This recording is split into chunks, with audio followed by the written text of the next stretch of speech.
Ele veio a óbito às 13. Ele ficou 2 horas, vereador, 2 horas em cima de uma maca. 2 horas em cima de uma maca, reclamando de dor sem ser atendido. E aí, a classificação não é muito urgente. Um rapaz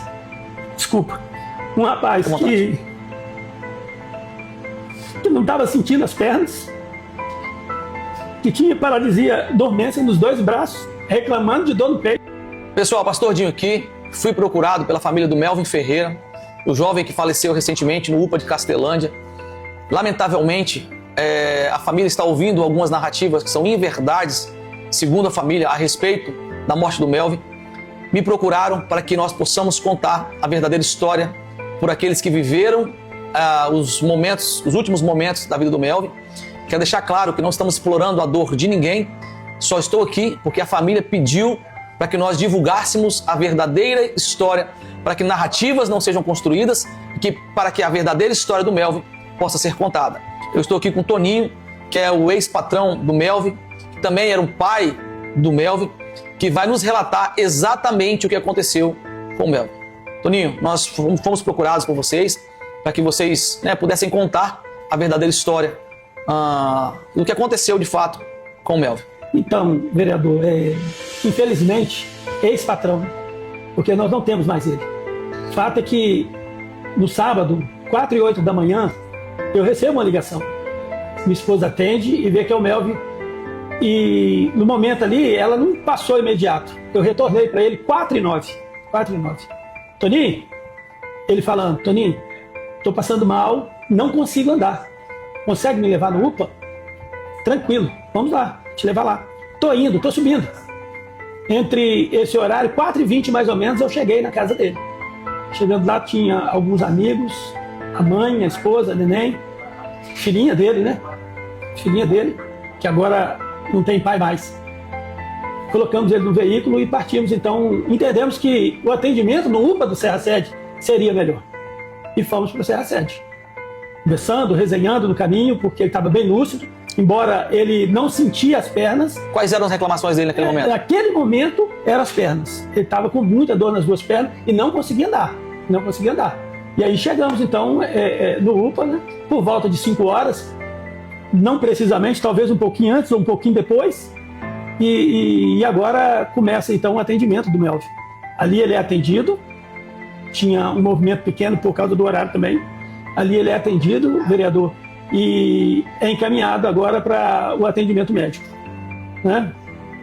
No momento que ele estava lá dentro... Que horas que ele foi atendido? 5h10, 5h15, ele já estava sendo atendido, ele já estava esperando o médico chamar, o consultório chamar. E aí, quando ele entra para ser atendido com a mãe acompanhando ele, porque ele precisava de alguém para locomover, porque ele estava numa cadeira de roda, certo? E aí, 5h40 mais ou menos, ele me liga e diz assim, vou fazer uns exames médicos. Ele já tinha sido atendido? Já tinha sido atendido. O senhor estava lá fora aguardando? E eu do lado de fora aguardando ele ser liberado. Aí ele vou fazer uns exames médicos, esses exames devem durar mais ou menos 2 horas. Você pode ir que eu peço um colega para me buscar. E aí eu me coloco à disposição dele. Eu estou indo, eu tenho coisas para resolver, né? Eu estou indo, mas eu estou à sua disposição. E isso a gente fez. Quando deu por volta de 9h30, ele recebeu alta, porque ele me ligou 9h38. Precisamente 9h38 ele me ligou. Ele disse, Toninho, estou de alta. Ah, beleza, então estou indo. Como é que você está? Quais foram os exames que fizeram nele nesse período? Exame de sangue e exame de urina. Embora a situação dele era que ele não conseguia movimentar. Ele relatou isso para o médico? Ele foi relatado. A dor que ele estava sentindo, impedido de andar. Ele não conseguia andar. Ele é um funcionário que trabalhou o dia anterior normal. Os dias anteriores normal. Então, quando ele me liga, vereador, eu estou indo para ir. Mas eu não estou bem. Assim ele me disse, eu não estou bem. E aí a mãe dele que estava acompanhando ele, ela no fundo do telefone eu escutei ela dizer assim, então vamos levar ele para o Jaime. Mediante isso aí, nós não temos conhecimento de protocolo. Nós não sabemos que existe um protocolo de um hospital. A doutora que atendeu ele o profissional que atendeu ele não deu ele um encaminhamento, deu alta para ele. Ok, então, saindo do UPA da Serra, ele ia para casa, é isso? Ele ia para casa. E vocês decidiram levá-lo? E nós tomamos uma decisão de levar ele para o Jaime. Por que vocês tomaram essa decisão? Porque ele reclamou que não estava bem. Ele entrou no hospital, ele não conseguia andar, e quando ele saiu de dentro do UPA, além de não andar, ele já começou a reclamar dormência nos braços. Ou seja, a médica estava liberando ele pior do que ele havia entrado. Ele entrou. E tem um detalhe nisso aí, vereador, porque por ser uma distância muito longa, a gente tomou uma decisão. Ele chama um Uber, eu mandei ele chamar um Uber, falei, chama um Uber.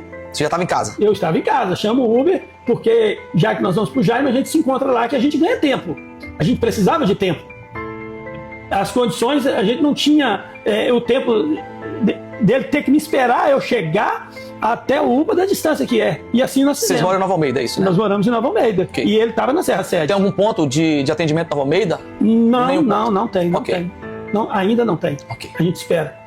Então o que acontece? Assim fizemos. Ele conseguiu o Uber e aproximadamente, também não vou ser preciso, 10h30, 10h40, a gente já estava no Jaime. E aí eu encontrei com o menino do Uber, direcionei até o Uber para olhar a situação e me deparei agora com ele deitado de bruços. Porque ele reclamou que ele não conseguia, os braços estavam dormentes, as pernas não estavam funcionando, e aí a gente pediu um socorro. E estava de alta? Estava de alta, com a receita médica e de alta. Dessa forma. E aí eu fui até o atendimento do Jaime e pedi uma maca.